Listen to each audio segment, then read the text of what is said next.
আসসালামু আলাইকুম, welcome back to my channel Dahagram blogs. Hello বন্ধুরা, কি অবস্থা সবার? আশা করি সবাই ভালো আছেন এবং সুস্থ আছেন। আলহামদুলিল্লাহ, আমিও ভালো আছি। চলে আসলাম নতুন একটি ভিডিও নিয়ে। আশা করি সম্পূর্ণ ভিডিওটি দেখবেন, অনেক ভালো লাগবে। দেশ এবং দেশের বাইরে থেকে এই মুহূর্তে যে যেখান থেকে আমার এই ভিডিওটি দেখতেছেন, সবাইকে শুভেচ্ছা এবং অভিনন্দন জানিয়ে শুরু করলাম আজকের ভিডিও। এই ঘরটা পরিষ্কার করে নিতেছি, এখন নিয়ে রাখবো, তাহলে পরিবেশটাও ঝকঝকে থাকলো এবং কোনো রকম যে ঘাসগুলো লম্বা ছিল, কত বড় লম্বা হয়েছে জানি না, আরো কত বড় লম্বা হবে মনে হচ্ছে।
চতুর্পাশে কিন্তু পানি জমে গেছে, এই যে দেখেন। এই জন্য ছাগলগুলো শুধু ওই যে উঁচা যে জায়গা, হ্যাঁ, আইলের মধ্যে চড়ে আসে, যাচ্ছে না। তবে সামনে কিন্তু আরও ফাঁকা জায়গা আছে, আমি ওখানে নিয়ে যাইতে চাচ্ছি, মানে উঁচা উঁচা খাবে, কিন্তু এরা তো আগাইতেছে না। এরকম একটা পরিস্থিতি। ছাগল পানি এত ভয় করে। সবগুলো ছাগলে দেখেন কত সুন্দরভাবে সারি সারি হয়ে খাড়া হয়ে আছে, যাচ্ছে না, আগাচ্ছে না। এ চলো, হাট হাট হাট হাট হাট হাট হাট হাট হাট হাট হাট, চলো চলো চলো চলো চলো, হাট হাট হাট। চল এই হাট এই হাট এই যে লাফাই লাফাই লাফাই লাফাই চলে যাচ্ছে। মন্টু গ্রা পাইছি আপু। হেই হাট মন্টু গ্রা তো কেন ধরছি।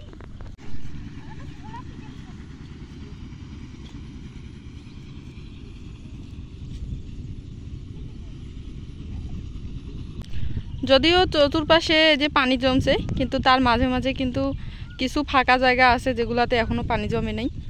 আর ছাগলগুলো আমরা খাওয়ানোর জন্যই কিন্তু নিয়ে আসছি। মানে যদি 1 থেকে 2 ঘন্টা এভাবে চড়িয়ে খাওয়াই নিয়ে যাই, তাহলে কিন্তু অনেকটা উপকার হবে আমাদের জন্য। যদিও আমাদের সমস্যা নেই, আমাদের হচ্ছে দানাদার খাবারের ব্যবস্থা আছে, প্লাস আমাদের চাষ করা ঘাস আছে, নেপিয়ার ঘাস, সেগুলো আমরা বাড়িতেই কেটে খাওয়াইতে পারি। তবে যদি মুক্তচারণ পদ্ধতিতে একটু খাওয়াই, তাহলে কিন্তু আমাদেরই লাভ, কেননা মানে সম্পূর্ণ বিনা টাকায় এইভাবে খাওয়া হচ্ছে। আর ছাগলগুলো একটু মানে ব্যায়াম করার সুযোগ পাচ্ছে। আর এভাবে কিন্তু মাঠে চড়িয়ে খাওয়ানোর অনেক উপকার আছে। যেমন মাঠে বিভিন্ন রকম ঘাস থাকে, সবুজ ঘাস, লতাপাতা, গাছের ডাল, যেগুলো মানে ছাগলের জন্য ভিটামিন, মিনারেল, পুষ্টি ইত্যাদি অনেক কিছু পূরণ করে দেয়, নিজে নিজেই হয়ে যায় এবং ইমিউনিটি পাওয়ার বাড়ে। এজন্য আমরা মাঠে নিয়ে আসি, চেষ্টা করি কিছুক্ষণ টাইম এভাবে মাঠে খাওয়ানোর জন্য। তো দেখেন ছাগলগুলো কত সুন্দরভাবে খাচ্ছে। আর যদিও এখন বর্ষাকাল, এখন হচ্ছে আমরা এতটা সুযোগ পাবো না। যেমন আমরা গত মানে 2 মাস থেকে কিন্তু এইভাবেই খাওয়াচ্ছি, ভুট্টার পাতা থেকে শুরু করে ভুট্টা ক্ষেতের ঘাস, তারপর হচ্ছে এদিকে আপনাদের ধরেন ভুট্টা যখন তোলা হয়েছে মুক্তচারণ পদ্ধতিতে এখন ছেড়ে দিয়ে খাওয়াচ্ছি। কিছুদিন আগে ভুট্টার পাতা খাওয়াইছিলাম ইত্যাদি আর কি। এগুলো কিন্তু ছাগলের জন্য খুবই উপকারী এবং কার্যকরী মানে বিষয়, খুবই গুরুত্বপূর্ণ এগুলো। এই যে ছাগল দেখেন খাচ্ছে, আর পানি পেয়ে কিন্তু অনেক ঘাস নতুনভাবে গজাইছে, তাজা ঘাস মানে কচি ঘাস, যেগুলো ছাগল খুবই পছন্দ করে। আর সব থেকে বড় কথা হচ্ছে ব্ল্যাক বেঙ্গল জাতের ছাগল এভাবে ছেড়ে দিয়ে খাওয়া বা মুক্ত অবস্থায় বেশি কমফোর্টেবল মনে করে এবং কাঁচা ঘাসে তাদের বেশি পছন্দ আর কি।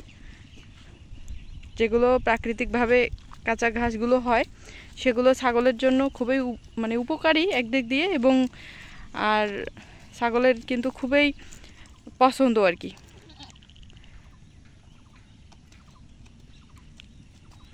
তো যাই হোক, ভিডিওটি ভালো লাগলে অবশ্যই একটি লাইক দেবেন, কমেন্ট করে জানাবেন।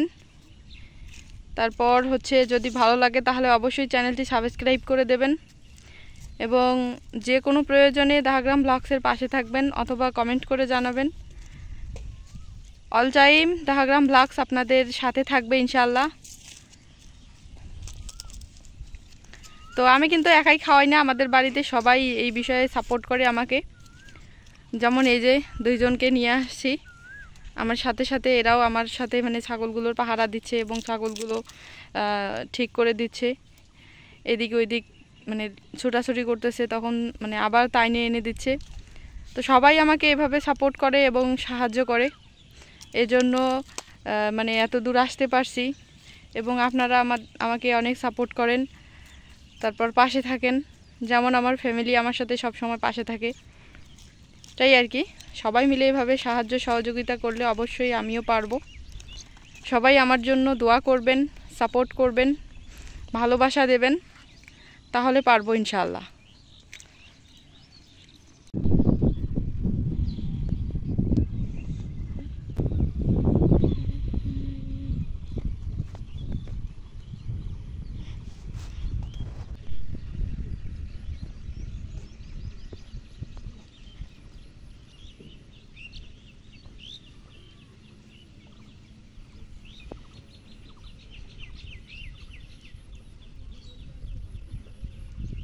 যদি আকাশের অবস্থা ঠিক থাকে তাহলে দিনে 2 বার করে নিয়ে আসি, সকাল এবং বিকাল। আর যেহেতু এখন আকাশটা তেমন একটা ভালো নাই, এই জন্য 1 বার করে খাওয়াই। তো দেখতে দেখতে অনেকক্ষণ হয়ে গেল, আর এইদিকে ছাগলের পেট প্রায় ভরে গেছে, আর খুব তাড়াতাড়ি আমরা এখন ছাগলগুলোকে বাড়িতে নিয়ে যাব।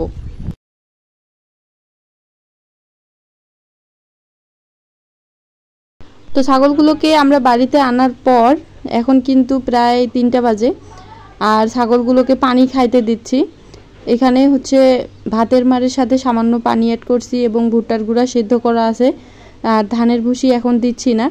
আর এখানে কিছু আছে কাঁঠালের যে চাপিগুলা কষগুলা সেগুলো। তো লবণ, ভুট্টার গুঁড়া, ভাতের মার, পানি, তারপর হচ্ছে কাঁঠালের যে কষগুলা, এগুলো দিয়ে সুন্দর করে মিক্স করে ছাগলের জন্য দুপুরের খাবার তৈরি করছি। আর এখানে এই যে দেখতে পাচ্ছেন খাবারগুলো ছাগল মানে কত সুন্দরভাবে খাইতেছে। তো সবগুলো ছাগলকে খাওয়ানোর পরে বিকেলবেলা দেখি যদি আর একটু কোনো খাবার দেওয়া যায় তো দিব, না হলে বাড়িতে যে চাষ করা নেপিয়ার ঘাসগুলো ছিল ওগুলো কিছু কেটে খাইতে দেব। ছাগলের জন্য সকালে অথবা দুপুরে অথবা বিকেলে যে খাবারগুলোই দেবেন না কেন, অবশ্যই আগে খাবারগুলো সম্পর্কে একটু ভালোভাবে জেনে নেবেন যে খাবারগুলো কতটুকু পুষ্টি পাবে, কতটুকু ভিটামিন মিনারেল পাবে, হ্যাঁ, কাঁচা ঘাস বা সবুজ ঘাস কিনা, ছাগলের কতটা উপকার হতে পারে ইত্যাদি, এগুলো বিষয়ে ভালোভাবে ভেবে তারপরে ছাগলকে খাবার দেবেন। তাহলে দেখবেন যে ছাগলের কোনো রকম পুষ্টি বা ভিটামিনের অভাব ঘাটতি হবে না। আশা করি আপনারা বুঝতে পারছেন।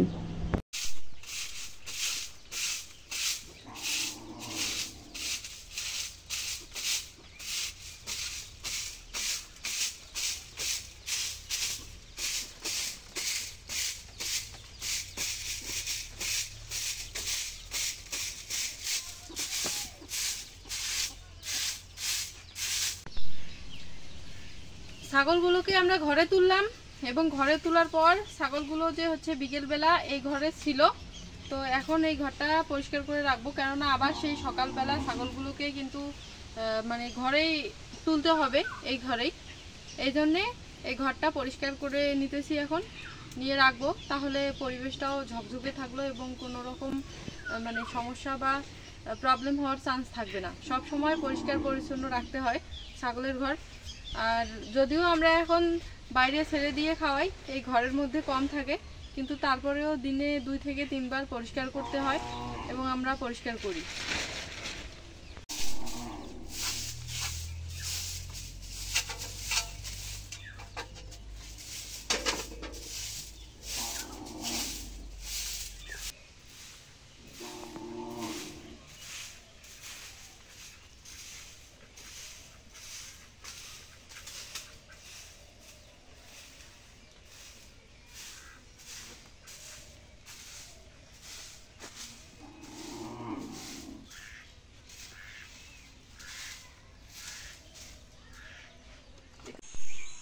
বিকেলবেলা এখন আমাদের ঘাসের জমির এদিকে একটু আসলাম।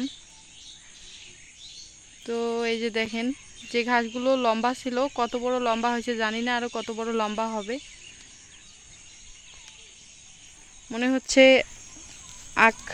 আখের গাছগুলো কত বড় লম্বা হয়, ঠিক ওই সমান লম্বা হয়েছে। এই যে দেখেন, আর এদিকে যেগুলো পরে কাটছিলাম সেগুলো এই যে ছোট সাইজ হইতেছে এখন, আর যেগুলো আগেই কাটা পড়ছিল ওগুলো ওই যে দেখেন আরো কত বড় হয়ে গেছে, খাওয়ার উপযোগী। তো আমাদের কিন্তু বড় ছাগলগুলোকে বর্তমান আমরা চড়িয়ে খাওয়াচ্ছি মাঠে, আপনাদের সাথে শেয়ার করি প্রতিদিনই, আপনারা দেখেন জানেন। এই ঘাসগুলো কেটে খাওয়াচ্ছি না, আর এমনিতেই দেখতে পাচ্ছেন এই যে ঘাসের পাতাগুলো খাওয়া, মানে আমাদের বাচ্চাগুলো যে বাচ্চা ছাগলগুলো বাড়িতে ছেড়ে দিয়ে রাখি, ওই বাচ্চাগুলো এখানে মানে এসে এই ঘাসগুলো খায়, আবার এখান থেকে নতুন কুশি বের হয়, আবার ঘাস হয়। আর এদিকে এই যে দেখেন, যেগুলো নিচে কেটে নিছে সেখান থেকে এই যে এগুলো ঘাস বের হয়েছে, আর এই ঘাসগুলো উপর থেকে কেটে নিছে। উপর থেকে বলতে কুশিটা করে যেখান থেকে নরম অংশটা আছে, এই নরম অংশটার এখান থেকে ভেঙে নিছিল আর কি, এই যে ঠিক এই জায়গা থেকে ভেঙে নিছিল। আর এই যে দেখেন কত সুন্দর, মানে উপর থেকে কুশি বের হয়েছে, নতুন ডাল বের হয়েছে।